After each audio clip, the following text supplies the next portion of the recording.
अगर आपके गुलदाउदी के फूल ऐसे मुरझा गए हैं या सारे सूख गए हैं तो उसके बाद क्या आपको इनको अपनी गुलदाउदी को फेंक देना चाहिए? बिल्कुल भी नहीं। देखिए मेरी गुलदाउदी के ये फूल सारे मुरझा गए हैं, तो देखिए अब हम क्या करेंगे। जितने भी मुरझाए हुए फूल हैं इनको हम कट करेंगे। अगर आपकी गुलदाउदी में कलियां बनी हुई हैं कहीं कहीं तो आप बस उतना ही हिस्सा काटना, और अगर कलियां नहीं बनी हैं तो आप बिल्कुल इनकी नीचे से टहनी कट कर सकते हैं। ऐसा क्यों?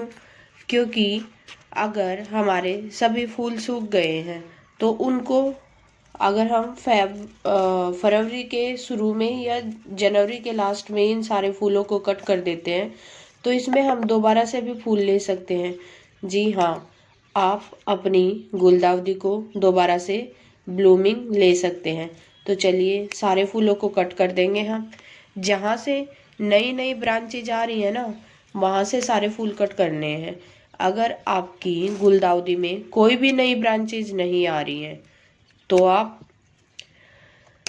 बिल्कुल नीचे से भी कट कर सकते हैं अपनी गुलदाउदी को। ये आपको देखना पड़ेगा। देखो जैसे मेरी बिल्कुल नीचे से नई नई ब्रांचेज खिलने वाली हैं ना, नई ब्रांचेज स्टार्ट होंगी यहाँ से, तो मैंने वहीं से कट किया है।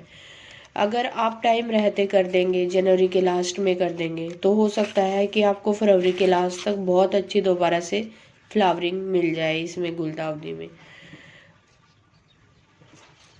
वैसे तो इसकी कटिंग लगाना बहुत इजी होता है और कटिंग से ही इसके पौधे तैयार होते हैं, परंतु जो इसके ये सूखे हुए फूल है ना, इससे भी नए पौधे बनाए जा सकते हैं। ये इसके बीज होते हैं सारे सूखे हुए फूलों को इकट्ठा करके। वैसे तो आप इनको फेंकना मत। मैं क्या करती हूँ कि जितने भी सारे सूखे हुए फूल हैं उनको एक दो दिन की धूप लगा लेती हूँ ताकि कोई जर्म्स वगैरह, कोई कीटाणु वगैरह हो तो वो मर जाए, और फिर किसी और दूसरे गमले की मिट्टी में इनको डाल देती हूँ, दबा देती हूँ, ताकि ये एक कंपोस्ट का काम करते हैं। तो दोस्तों आपकी गुलदाउदी में भी ये नीचे से जब आप कटिंग करोगे तो आपको पता लगेगी कि नीचे से ना बहुत सारी रूट्स में से ना नई नई पत्तियां निकल रही होंगी, नई नई जड़ें निकल रही होंगी। तो उनको आप बिल्कुल भी उखाड़ना नहीं है, क्योंकि इन्हीं गुलदाउदी के पौधे हैं जो कि बड़े हो के आपके नए सीजन में नए नए पौधे बनेंगे। ये देखिए मेरी गुलदाउदी नीचे से कितनी ज़्यादा फूट चुकी है।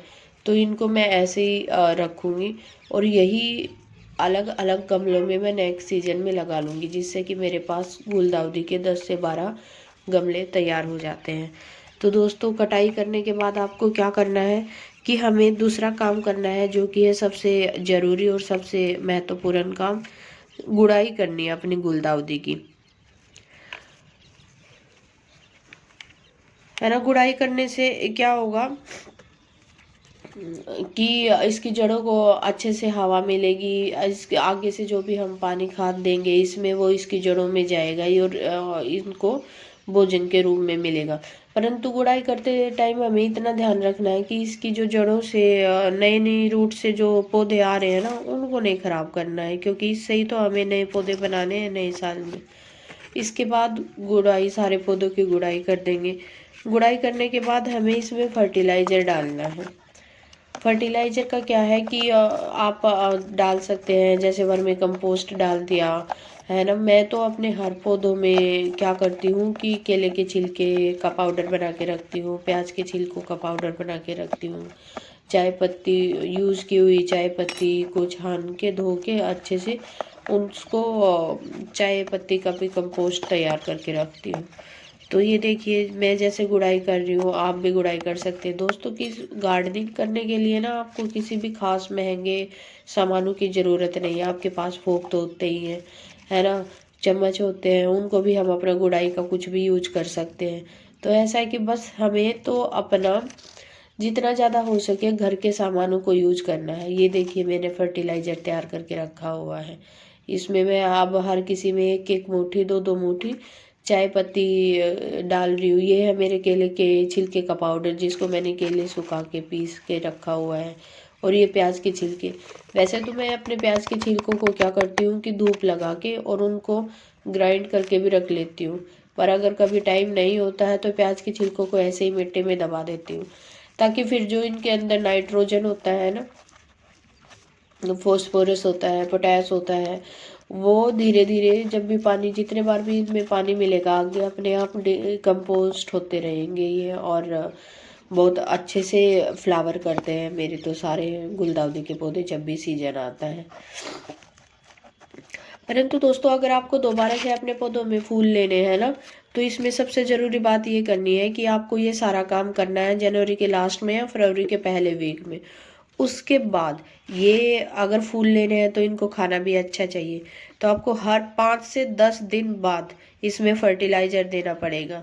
जैसे पहले हम क्या दे देंगे, पहले मैंने जैसे ये ड्राई फर्टिलाइज़र दे दिया है ना, इसके बाद मैं क्या करूँगी, 5 से 10 दिन बाद मैं अपना काऊ डंग लिक्विड फर्टिलाइज़र दे दूँगी, है ना। उसके 10 दिन बाद फिर मैं कोई दूसरा फर्टिलाइज़र दे दूँगी।